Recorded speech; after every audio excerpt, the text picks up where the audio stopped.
അപ്പോൾ അതുപോലെ ചെറിയൊരു വെറൈറ്റിയാണ് ഞാൻ പിടിച്ചിരിക്കുന്നത്. എന്തൊരു സാധനം ഉണ്ടാക്കാൻ പോകാനാണ് കേട്ടോ. ഞാൻ അതിൽ ബ്ലാക്ക് കളർ കാർഡ്ബോർഡിൽ ബ്ലാക്ക് കളർ പെയിൻറ്റൊക്കെ അടിച്ച് സെറ്റാക്കി എടുത്തിട്ടുണ്ട്.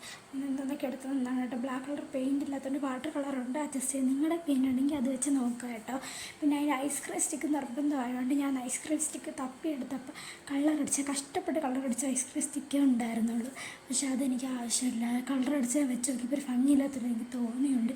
ഞാൻ കളറടിച്ചെങ്കിൽ വേണ്ടെന്നങ്ങ് വെച്ച് മാറ്റാൻ വിചാരിച്ച് നെയിൽ കട്ടറിൻ്റെ വരയ്ക്കാൻ സാധനമില്ല. അതിട്ട് ഉരച്ച് ചുരണ്ടി കളഞ്ഞ് അത് പോയാൽ നോക്കിയില്ല. എൻ്റെ പരമാവധി ഞാൻ ശ്രമിച്ചു, പക്ഷെ പറ്റിയില്ല. എത്ര നോക്കിയിട്ട് പറ്റാത്തതുകൊണ്ട് വെള്ളം ഒഴിച്ച് കളഞ്ഞിട്ട് നേരത്തെടുത്ത് അതിൻ്റെ അതിൽ വെള്ളം ചേർത്തിട്ട് അതിൽ ഇട്ടാൽ കുറച്ച് കൗരത്തില്ലേന്ന് വിചാരിച്ചെന്ന് വെച്ചാൽ കൗവിന് കുറച്ച് പെയിൻറ്റ് മാറത്തില്ലേന്ന് വിചാരിച്ച് ഞാൻ ചെയ്തു കിട്ടും. നിങ്ങൾ ഇത്ര കഷ്ടപ്പെടുന്ന ആവശ്യം നിങ്ങൾ എന്തായാലും ഐസ്ക്രീം സ്റ്റിക്ക് കാണുമല്ലോ. അല്ലെങ്കിൽ കാർഡ്ബോർഡ് വെച്ചാൽ എനിക്ക് ഐസ്ക്രീം സ്റ്റിക്ക് വയ്ക്കാമെന്ന് ജസ്റ്റ് തോന്നിയതുകൊണ്ടാണ് ഞാൻ ചെയ്തത് കേട്ടോ.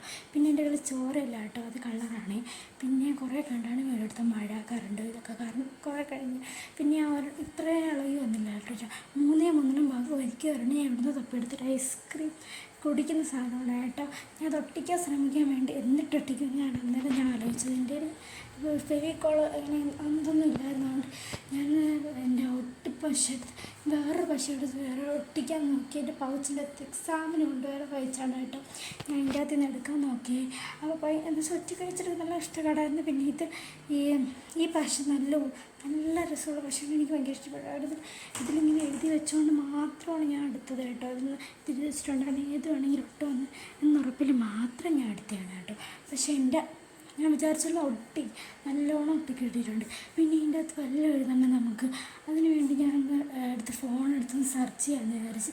പിന്നെ ഐസ്ക്രീം സ്റ്റിക്കിൻ്റെ മറ്റേ ആ ഭാഗം ഞാൻ വെട്ടിയിട്ടുണ്ട് കേട്ടോ. പിന്നെ ഞാൻ അടിച്ചു നോക്കിയിട്ടുണ്ട്. പോസിറ്റീവ് സെൻറ്റൻസ് അങ്ങനെ. പിന്നെ ബാക്കിയുള്ള സൈഡിൽ വെട്ടിയെടുത്തത് സാധാ പശയല്ല, സാധാരണ പശ ആയതുകൊണ്ട് വെട്ടിയെടുത്ത് കുളവും എനിക്കറിയാമെന്നുണ്ടെങ്കിൽ വെട്ടിയെടുക്കാതെ ഇത് കുറച്ച് ഇത് she enjoy good friends, she sings beautiful, we are happy എന്നൊക്കെയുള്ള വേർഡ്സാണ്. അതിന് കുറച്ച് കട്ട് ചെയ്ത് അങ്ങോട്ട് എഴുതി. ബാക്കിൽ ഞാൻ പെയിൻ്റ് അടിച്ചിട്ടില്ല, കാരണം എൻ്റെ ഇത്രയ്ക്ക് പെയിൻ്റൊന്നും ഇല്ല. നിങ്ങളുടെ ഉണ്ടെങ്കിൽ നിങ്ങൾക്ക് അടിക്കാൻ കേട്ടോ. നിങ്ങൾക്ക് പിന്നെ വേണമെങ്കിൽ അതിൻ്റെ കളറും കൂടെ അടിക്കാൻ കേട്ടോ. ഞാൻ പിന്നെ വാൾ ഡെക്കോറാണ് ഉദ്ദേശിച്ചുകൊണ്ട് ഞാൻ അതിലൊരു നൂല് തൂക്കിയിട്ടിട്ടുണ്ട്. പിന്നെ നിങ്ങൾക്ക് വേണമെങ്കിൽ ആ വേർഡ്സുകളിൽ കളർ അടിക്കാൻ കേട്ടോ. എനിക്ക് കളർ അടിക്കാൻ അത്ര ഭംഗിയായിട്ട് തോന്നാത്തതിന് ഞാൻ അങ്ങനെ